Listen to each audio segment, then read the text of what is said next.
ئەلۆ باشی برام کاکە شوقە 200 مەتریەکان سعیان چەندە؟ قوربان سعیان 10 دەفتەر و نیوە. نا دەفتەر و نووی زۆرە ئاگام لە بازاڕی هەیە. کاکە 3 دانە شوقەم دەوێ بەڵام بەدە دەفتەری. باشە بەڵام شوقەکان ڕویان لە باخچە نییە، ڕویان لە جادەی گشتیە. نا ئەما مامەلەکەمان ئاوا نەبوو، ئەمن ئاوا نامەوێ. بەڕاستی ئەگەر ڕوو لە هەدیقە نەبی نامەوێ. باشە بەڵام تخوا دەبی نەقدیم قارێ بدەیت. ئیدە باشە تۆ ئەگەمە بەست پارەیە هیچ مشکلێ نییە برا. ئەمن ئێستا بە گۆرانی کوڕم دەرێن بچی لە بانقی پارەی کاش لۆ ڕابکێشی. باشە جانە؟ باشە کاک جەودەر. دێڵە کاکە خوا عافیز. باش.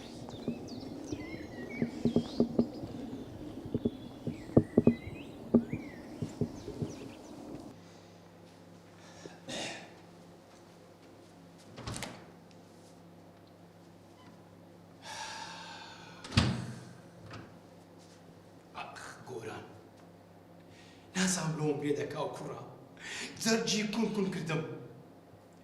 کچێ شاناز ئەتوش لۆ جواب نادەیەوە شاناز. بەڵێ جەودەر هاتم. ئێدە وەرە بزانە کوڕە لە کێیە؟ باشە هاتم.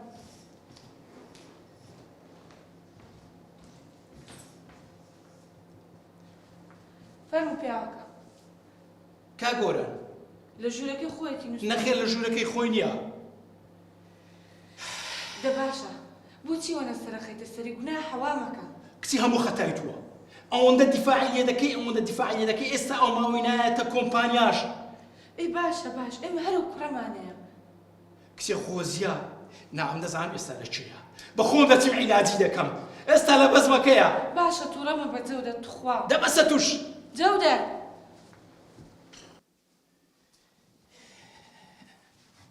گۆران کورە گۆران.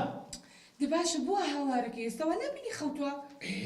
شەوێنە نووسیا ئێستا نووسیا هەر لێدیان قەرم قاقەزی دانیشتیا. دە باشە دانیشە. کورە گۆران کورە هەستە کاکە هەستە. کوڕم دەبڕۆ بانقی 3 شوقەم کردێ با پارەی ڕاکێشی. ئەی باشە بۆ هاتووڕێی دەبۆستە جارە باخە و بەری بابانانی بخوانجە.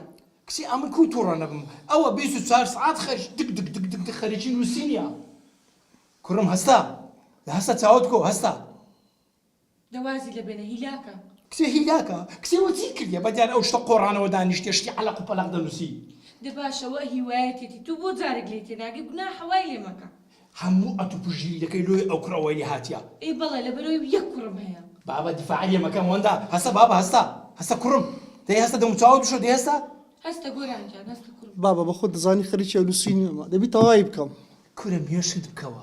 کورە کتاب نووسین و ڕۆمان نووسین و چیرۆک نووسین کەینە ئیشیمەیە. بە خۆت دەزانی ئامای ئیشیمە بازرگانی کردنە. بابا جان چەند جارم پێ گوتی بازرگانی ئیشی من نییە. خەونم هەیە خەون بابا لێم تێ بگەن خەونم هەیە. دەوازی لە بێنە. ئەو کوڕە شێتم دەکا وازی چی لێ بینم کورە ئەتو ئەگەر نووسەرێکی باش ببێ نووسەرێکی باش هەتا ئێستا کتابەکان لۆ تەبع دەکرد. دەبا پێت بڵێم ئەو ڕۆمەوعیدم لەگە نازانین خانی سەرنووسەر هەیە. هایتڕێ کورە بابا نازداری چی و حالی چی ئەم بە تەمامە شەریکەکی گەورەی کارەبایەتی لۆ بکەمەوە بیکەمە مدیر لەو شەریکەی. بابا جان ئەمن نامەوێت بمە مدیر ئەمن دەبێت بمە ڕۆمانووسێکی گەورە هەتا ئەو کاتشت شانازی پێوە بکەیت. کورە ئەمە شانازی بەشتی قۆڕوە ناکەم شانازی بەوەی وە دەکەم ئەتو پێت برێن گۆرانی کوڕی جەودەر بزن زمانی.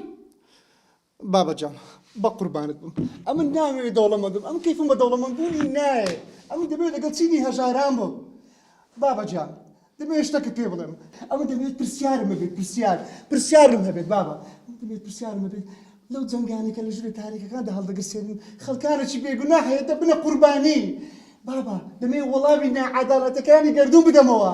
بابا جان ئەمە دەبێت پرسیار بکەم بزانم خەڵکانەکەیەکە وەچی تو ئەوها بەبێ ماندی بوون وەچی مەچێ مەبەستمەوەیە کوها بدەوڵەمەند دەبن. بێدەنگ بە زۆر تەجاوزت بەرامبەر بابەت کرد تێگەیشتی هاشاد لێ دەکەم لە سەنگ بۆ و ساماری خۆم هەمووت بێ بەش دەکەم.